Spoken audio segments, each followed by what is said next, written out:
Aviso: este relato contiene referencias a violencia sexual y muerte. Se narra desde la memoria de quienes sobrevivieron al silencio.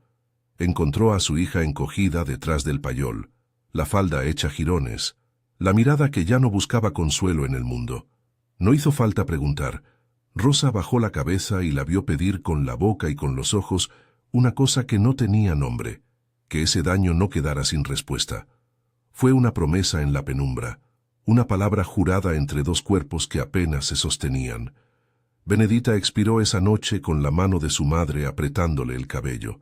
Rosa recogió esa promesa como quien recoge brasas aún calientes, sin ver el fuego, pero con la certeza de su calor y de su peligro. Esta es la historia de Rosa, cocinera y esclava en la facenda Santa Rita, y de lo que hizo cuando la ley y la costumbre le negaron justicia. Es una historia de cocina y de veneno, de migas de memoria escondidas entre las tablas de una despensa, de una madre que convirtió el dolor en un plan que nadie pudo imaginar. Si quieres más historias olvidadas como esta, suscríbete. El Vale do Paraíba se extendía como un mapa de promesas y de deuda. La tierra sembrada de café, los caminos que olían a polvo y sudor, la casa grande que siempre parecía un faro cerrado. Santa Rita era una de esas facendas, patio amplio, galpones donde los hombres doblaban la espalda desde el amanecer y una cocina que funcionaba como centro nervioso de la casa. Allí, entre calderos y tablas de cortar, Rosa encontró su oficio y su refugio. La cocina la hacía visible y oculta al mismo tiempo. La convertía en pieza indispensable y, sin embargo, siempre prescindible para quienes dictaban las reglas desde los salones superiores. Rosa llegó a Santa Rita siendo joven. No recuerda la primera herida con claridad, pero sí recuerda el sabor del primer guiso que aprendió a hacer, caldo cargado de huesos, y la manera en que la sal se disolvía hasta volverse parte del agua. Aprendió de un cocinero mayor, Firmino decían algunos, de las manos curtidas de quienes conocen el fuego como si fuera un animal doméstico, saben cuándo domarlo y cuándo dejarlo rugir. Aprendió a medir el tiempo por el humo y por el color de las cebollas.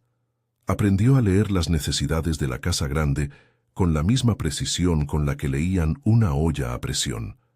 Sabían cuándo alguien pediría pan duro, cuándo el señor necesitaría algo más fuerte, cuándo la señora buscaría consuelo en una sopa tibia. En la senzala, Rosa fue madre de muchos y cuando pudo de su propia hija. Benedita fue para ella una luz que acometía contra la oscuridad del lugar. Era inteligente, silenciosa a ratos y curiosa a otros. Aprendió a descifrar las letras que Pai Tomé, el hombre mayor que vivía arrinconado en el fondo del barracón, le enseñaba a hurtadillas. Pai Tomé sabía leer y no era costumbre que los esclavizados lo hicieran, pero había una resistencia sutil. Letras robadas a folletos, palabras que se deslizaban entre conversaciones de cocina, pequeñas lecciones escondidas detrás de un caldero. Benedita aprendía con avidez. Rosa la veía leer y el futuro le parecía una puerta que, por una vez, alguien podía entreabrir. La llegada de Augusto cambió los ritmos de la casa, como si una tormenta hubiera pasado de largo. Venía de Sao Paulo para hacerse cargo, decían, de la herencia y de los negocios. Su discurso público era de cortesía y urbanidad. En la sala recibía visitas, sonreía con facilidad y hablaba de progreso y de cuentas. Para la servidumbre era otro rostro joven que traía promesas de estabilidad. Un señor con modales más suaves que los de su padre, el señor Cándido, pero con la misma autoridad en el fondo. Eso fue lo que mostró al principio. Pero la casa grande siempre tuvo esas capas, la fachada pulcra y detrás, habitaciones donde las puertas se cerraban y los gestos ya no eran para la vista de los forasteros. Augusto, con el tiempo, demostró que la amabilidad pública podía convivir con la violencia privada. Las primeras señales fueron sutiles, comentarios que humillaban, órdenes dadas con una sonrisa medida, una corrección en voz baja que dejaba a quien la recibía rota y sola. Luego vinieron las medidas más abiertas, una paliza a quemarropa a Joaquim por una falta menor, arengas que pedían obediencia absoluta y la humillación pública que hacía de cada error una lección para todos. Los castigos se convirtieron en advertencia. Había un feitor que regulaba las manos y un sistema que justificaba el dolor como instrumento de orden. Benedita fue una de las primeras en sentir esa presión acumulada.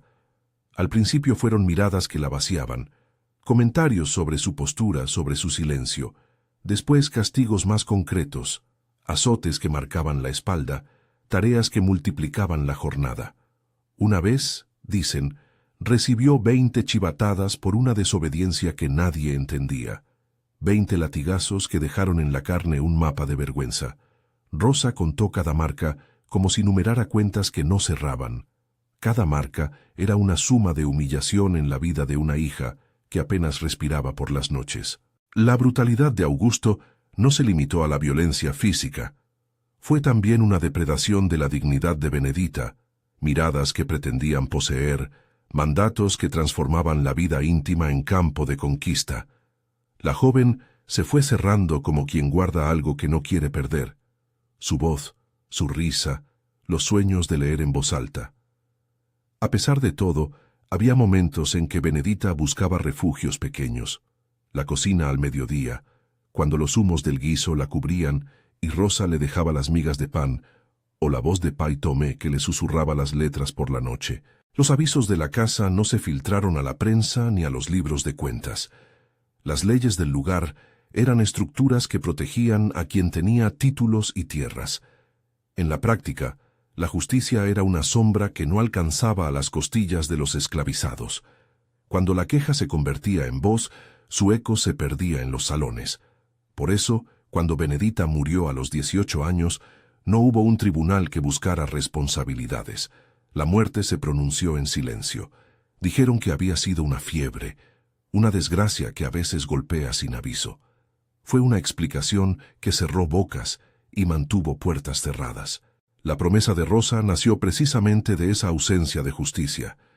En la noche en que su hija expiró, con la cara ya transformada por el dolor, Benedita apenas articuló un último pedido. No habló de odio, pidió que su nombre no se convirtiera en una sombra olvidada. Rosa la escuchó y la prometió un gesto que no sabía aún cómo ejecutar. Fue una promesa artesanal, hecha con las herramientas que una cocinera tiene a mano: paciencia, observación y el conocimiento de las plantas y del fuego. La cocina, que hasta entonces había sido sitio de sustento, empezó a convertirse en una coyuntura moral. Allí podía prepararse la acción que la ley rehusaba. Quiteria era la mujer en la que Rosa depositó su primera confianza activa. No era bruja en sentido simplista ni santo, era curandera, guardiana de remedios, conocedora de raíces y saberes que la casa grande miraba con una mezcla de recelo y necesidad. En la penumbra de su choza, Quiteria habló con Rosa de la mandioca brava, la raíz cuyo almidón, mal procesado, produce toxinas. Lo dijo con nombres técnicos y con la calma de quien conoce la línea fina entre medicina y muerte. No fue una lección de venganza, fue una lección de conocimiento ancestral, de cómo transformar la tierra en cura o en daño, según la intención y el cuidado. Rosa no actuó impulsivamente. La promesa no se cumplió de la noche a la mañana. Fue un taller largo, de pruebas y dudas. Empezó a mapear los hábitos de Augusto, qué comía con regularidad, qué noche le gustaba cenar en soledad, cómo se disponía la casa cuando el señor Cándido estaba fuera. Observó las rutinas de los criados, registró el horario de los médicos cuando iban por el azúcar o por alguna receta, y tomó nota de qué platos hacían que Augusto bajara la guardia. Todo esto lo hizo con la paciencia del que cocina a fuego lento, nada de prisa, todo calculado por la textura de una yuca, por el punto de cocción que disimula un sabor. Ensayó primero con animales, no por gusto de crueldad, sino por la necesidad de certificar efectos y tiempos. En la despensa, donde el maíz se apilaba y las ratas de vez en cuando dejaban siluetas en el polvo, Rosa probó pequeñas mezclas bajo la mirada de Quiteria. Observó cómo la mandioca mal procesada causaba cólera, vómitos y convulsiones en dosis específicas. Aprendió a distinguir entre un malestar que se desvanece y uno que anula la vida. Quienes la ayudaron comprendían que aquello no era venganza entretenida. Era una respuesta forzada por la falta de tribunales que escucharan, por la ausencia de una ley que pusiera a cada quien en su lugar. La cocina devino laboratorio y calendario. Rosa guardaba en frascos y en la memoria la dosificación exacta, el tiempo de remojo, la temperatura que neutralizaba lo mortal y la que lo hacía explosivo. Su conocimiento del paladar de Augusto era un mapa. Sabía cuánto picante toleraba, si prefería la sopa ligera o la espesa, qué condimentos le evocaban el confort de su infancia y le hacían bajar la guardia.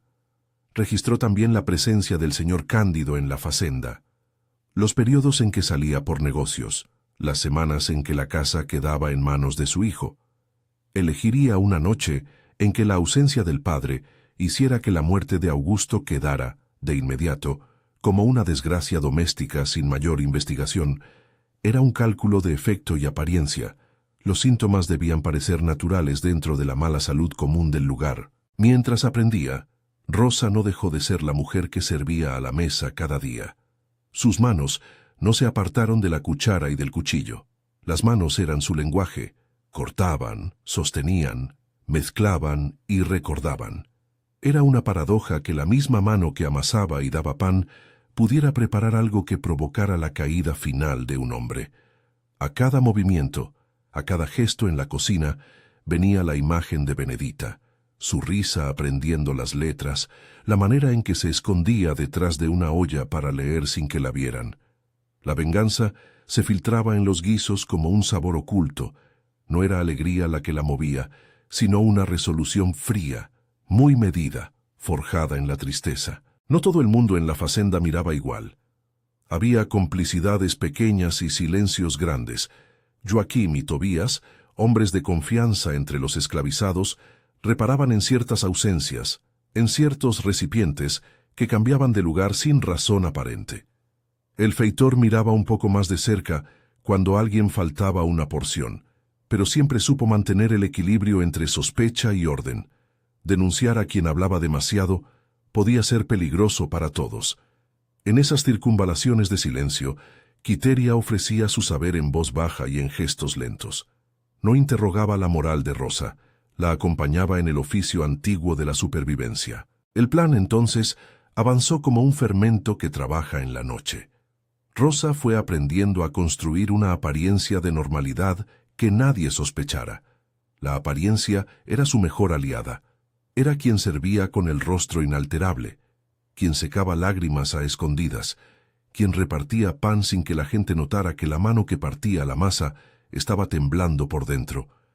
La cocina siempre tuvo esa dualidad, alimento para el cuerpo y para la memoria. En ocasiones, Rosa parecía más atenta a la textura de la carne que a sus propios latidos. En otros momentos, las imágenes de Benedita la quebraban y la hacían dudar del paso siguiente. Pero la duda no bastaba para detener lo que Rosa había decidido. Lo que la mantuvo firme fue la certeza de que si la justicia no vendría por la vía pública, habría que inventarla con los recursos que una mujer de su condición tenía. Ese pensamiento no era celebratorio, era una constatación amarga. La ley no la protegía. Era la misma conclusión a la que llegaban muchos en lugares donde el poder se traducía en impunidad. El costo moral de la acción no se borraba con la eficacia del plan. Rosa lo sabía y lo arrastraba como un peso que no dejaba de doler. Las noches antes de ejecutar el plan estuvieron llenas de rutina y sombras. Rosa repasaba mentalmente cada gesto, como una cocinera que repasa una receta 1000 veces antes de entregarla al comensal más exigente. Contaba los pasos: hervir la mandioca hasta cierto punto, remojarla la cantidad justa para que una dosis menor no haga sospechar, reservar la porción destinada para Augusto en un cuenco que luego nadie miraría con demasiada atención. Observaba la llegada del médico ocasional. Anotaba la hora en que el pequeño séquito de la familia se reunía a la mesa. Calculaba el momento en que el señor Julián, médico con títulos y pereza, estaba fuera de la casa o distraído. En el amanecer de la noche elegida, Rosa lavó la cocina con más detenimiento. Pasó el paño por las tablas con la determinación de quien prepara un acto que cambiará la trama de una vida. Quiteria, sentada en un rincón, no habló. Su silencio era una forma de complicidad y de condena al mismo tiempo. No celebraba, tampoco reprochaba. Había reconocimiento. Había también miedo. Ninguna de las dos necesitaba palabras. Las manos hablaban por ellas. Rosa puso sus frascos en fila como si dispusiera condimentos para una cena familiar. Ajustó la lumbre hasta que la llama besó el fondo del caldero y respiró para contener la memoria de Benedita. En la casa, los pasos se fueron haciendo más lentos. La presencia del señor Cándido era una ausencia que se sentía como una presión. Mientras estuviera fuera, la autoridad quedaba reducida a la figura de su hijo. Eso era lo que Rosa había calculado. A su alrededor, los criados se movían como cada noche, sin intuir que en la despensa se tejía algo distinto. La cocina olía a ajo y a cebolla, a grasa y a pan recién hecho.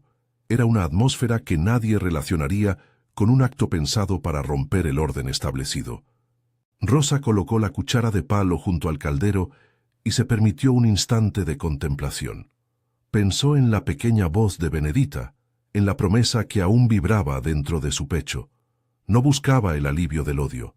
Buscaba que el nombre de su hija no se perdiera en la costra de la indiferencia.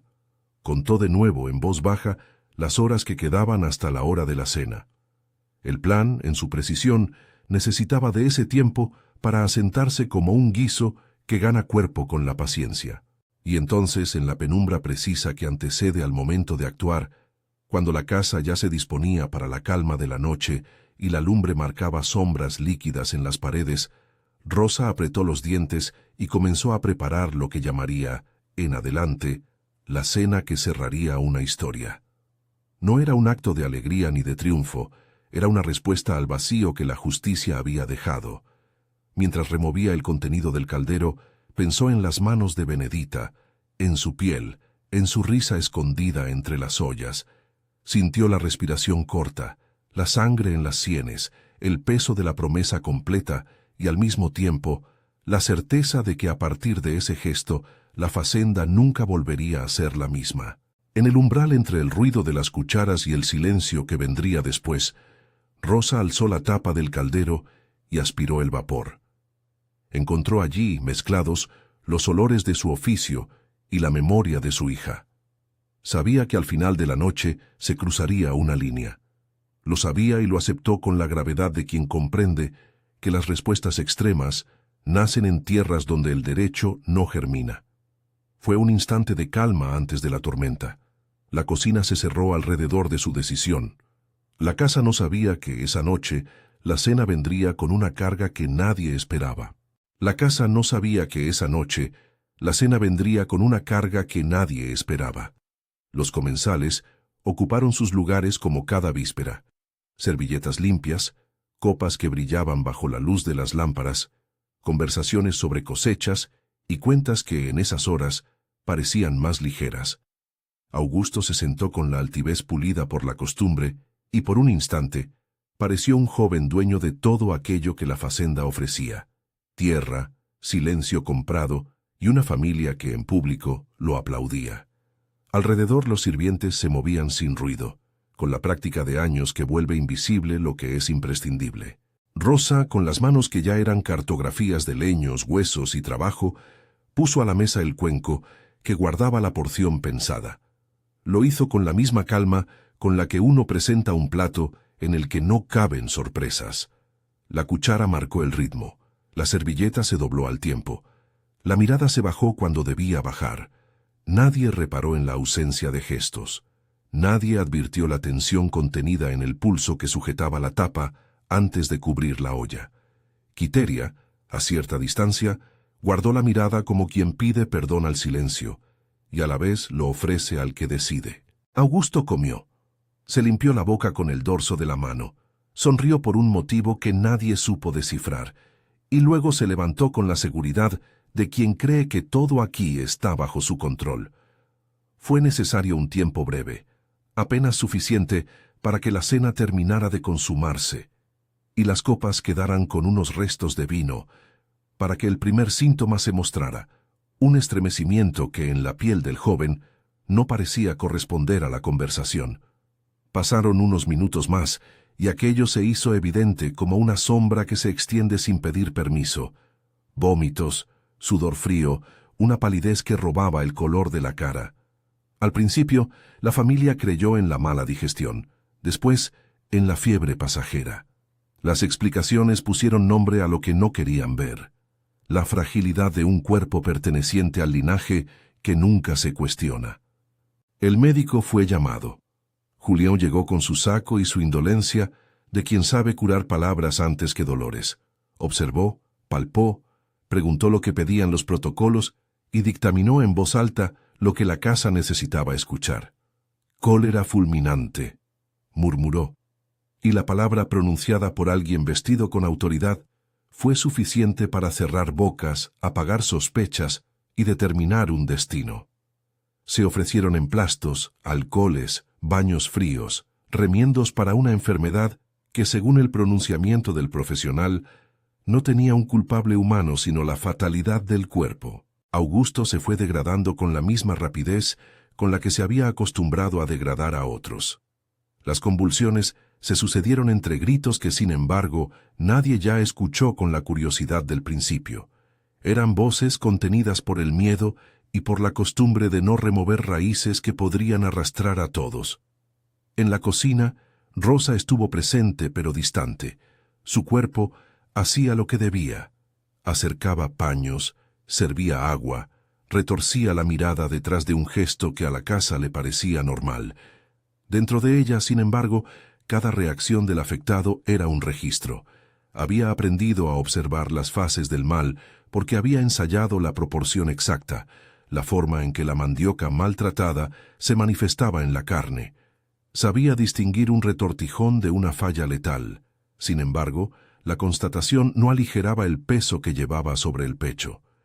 El triunfo, si así podía llamársele, no venía exento de la conciencia de que una vida se extinguía, y con ella, un hilo más de humanidad.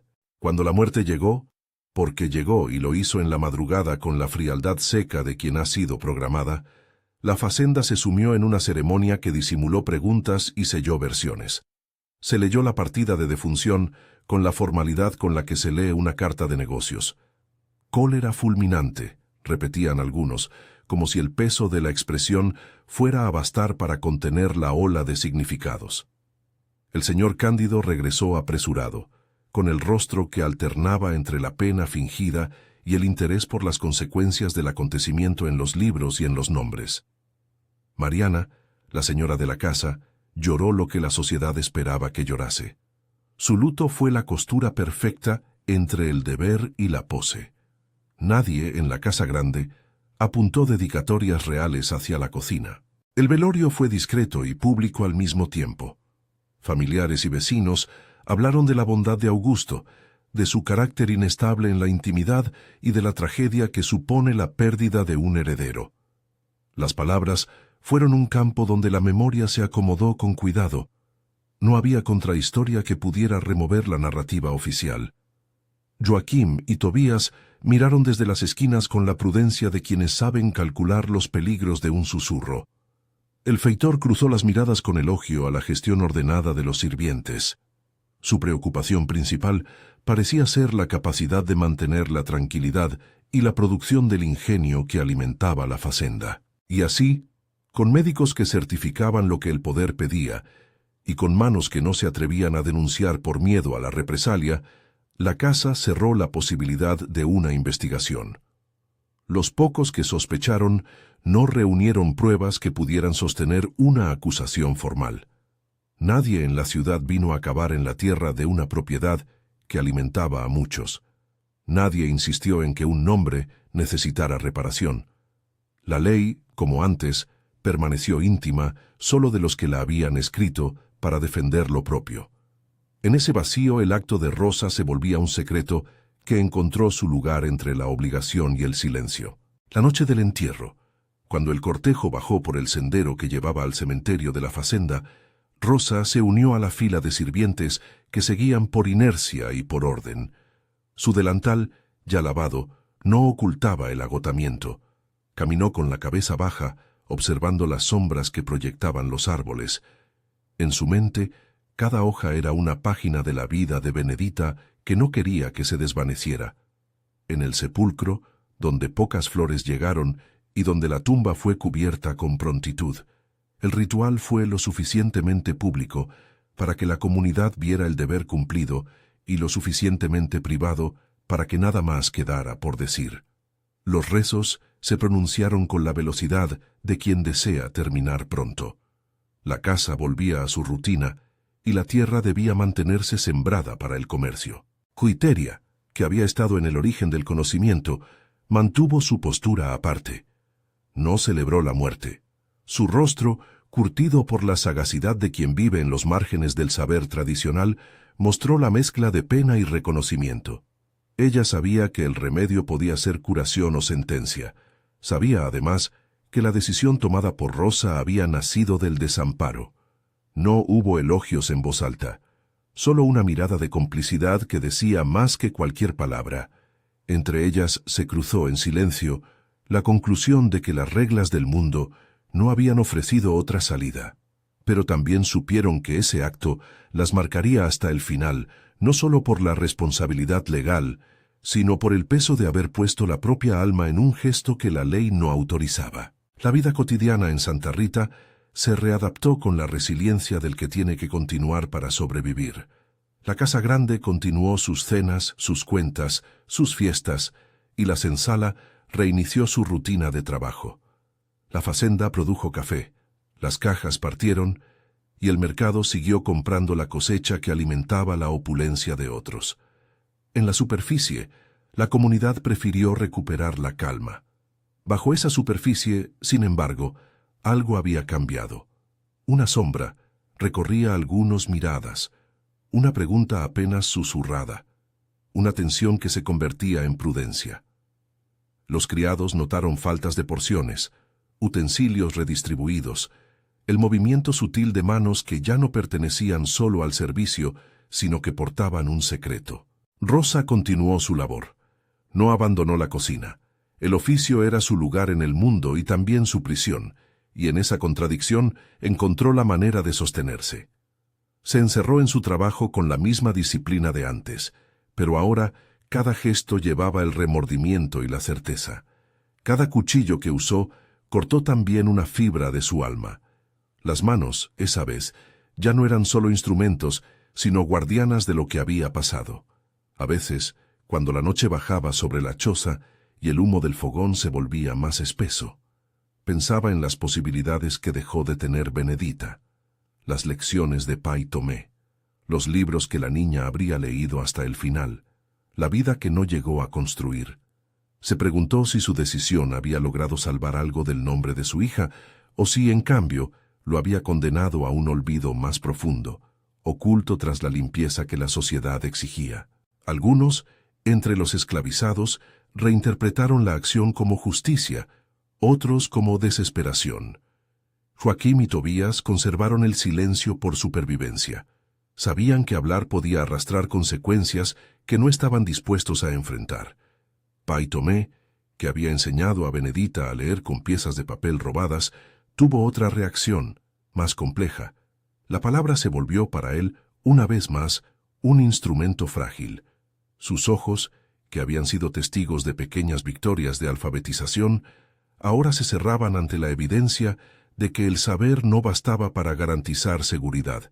En su rostro se mezclaron el dolor por la pérdida de la joven y la comprensión por la acción de Rosa, que, desde su mirada de anciano, se situaba en un terreno donde las palabras ya no alcanzaban. Con el tiempo, la fazenda encontró formas de curar la superficie social. Se habló de males del campo, de enfermedades que golpeaban sin nombre. Se recordaron a Augusto con amenes que ocultaban la incomodidad. La casa grande mantuvo su orden. La producción no cesó. Los dueños mantuvieron su reputación entre los pares. En lo íntimo, no obstante, las historias circulaban en voz baja. Se nombraba la cocina como un lugar de secretos, Quiteria como la curandera que sabía demasiado, Rosa como la cocinera que servía con manos que contenían un pasado. Esos relatos, sin embargo, no llegaron a los libros ni a las páginas oficiales de la historia. Quedaron en la memoria oral, en la costura que la gente se permitía intercambiar en la soledad de las noches. Rosa envejeció en la facenda, y la edad la fue cubriendo con la paciencia de quien ha sostenido demasiados días. Nunca se marchó. No tenía a dónde ir, ni recursos para pedir otra vida. Su delantal se fue tornando más fino, las arrugas en sus manos se hicieron profundas, pero su presencia en la cocina siguió siendo indispensable. Quiteria, por su parte, siguió siendo su referente. De vez en cuando, entre palabras que no decían todo, la otra curandera le acercaba infusiones y cuidado. De esa alianza nacieron conversaciones que nunca se volcaron a la palabra pública, ejercicios de contrición, preguntas sobre si la justicia y el dolor podían configurarse en una misma acción, y la constatación de que la ley, por mucho que se invoque, no siempre cubre la pérdida de un nombre. Rosa no vivió con la idea de la impunidad triunfante. A veces, de madrugada, se despertaba con imágenes de Benedita corriendo por la senzala, con los libros escondidos entre paja, con la voz de Pai Tomé llamándola a la clase. A esas horas, el silencio de la cocina era más que silencio, era un testigo. Su culpa no era de la clase que imagina grandes discursos morales, era de alguien que había sentido la imposibilidad de sostener el dolor de la pérdida sin actuar. Esa ambivalencia la acompañó hasta su muerte. No se sintió victoriosa ni completamente arrepentida.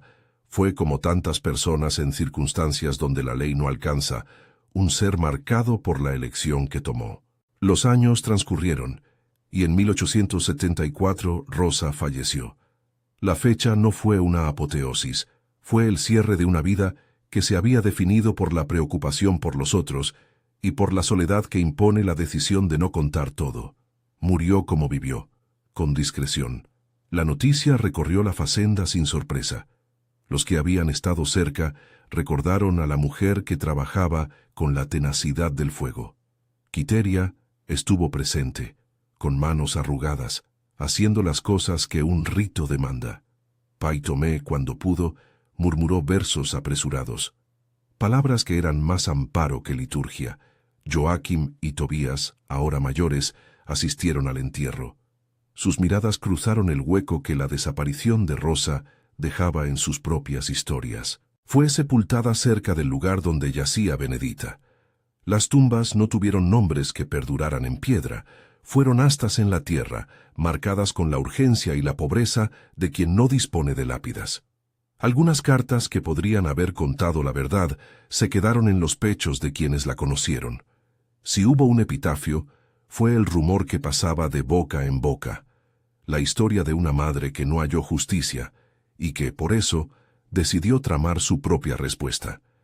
Pero aunque el rumor existiera, la memoria pública no la reclamó.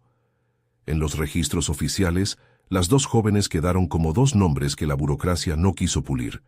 Sus tumbas, en vida y en muerte, parecían destinadas a la invisibilidad que siempre cubre a quienes ocupan el peldaño más bajo de una sociedad que premia la posesión y castiga la vulnerabilidad. Con el paso de los años, el relato sobrevivió en fragmentos.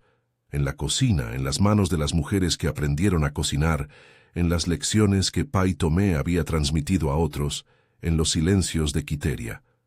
Cada fragmento era una rendija por donde brotaba la verdad, pero nadie la elevó a la plaza pública con la fuerza de una denuncia formal. La sociedad se acomodó a sus historias. El campesinado que iba y venía por los senderos repitió versiones, a veces con la aspereza de quien teme involucrarse. En la ciudad, las hojas contables siguieron su curso. Así, la memoria de Benedita y de Rosa se mantuvo viva en la intimidad de quien la recordaba y se perdió en la amplitud de la historia oficial. La historia de la Facenda Santa Rita, sin embargo, no es un caso aislado. Es un espejo de lo que sucede donde los derechos se negocian en función del poder y no de la dignidad. En esas tierras, la impunidad actúa como una sombra que permite que se reproduzcan abusos. La ausencia de instituciones que protejan a los más vulnerables crea condiciones para que la justicia privada, con sus costos morales, se transforme en un recurso que algunos consideran la única vía posible. Esa constatación no exculpa ni celebra la violencia, pero sí exige comprender las raíces que llevan a decisiones tan extremas. Recordar a Rosa y a Benedita implica, entonces, mirar más allá del acto puntual.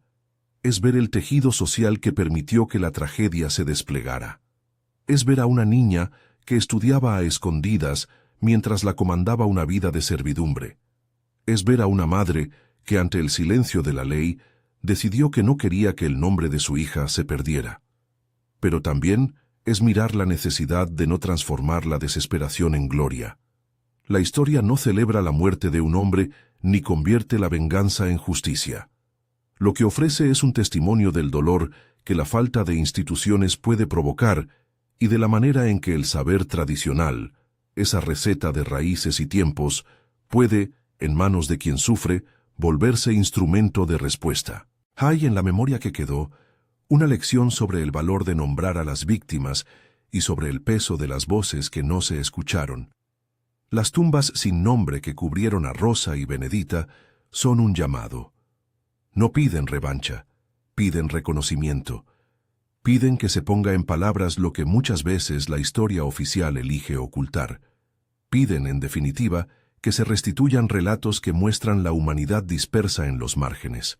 Mujeres que cocinaron y sufrieron, curanderas que supieron combinar ciencia y tradición, hombres como Pai Tomé, que enseñaron a leer en la clandestinidad.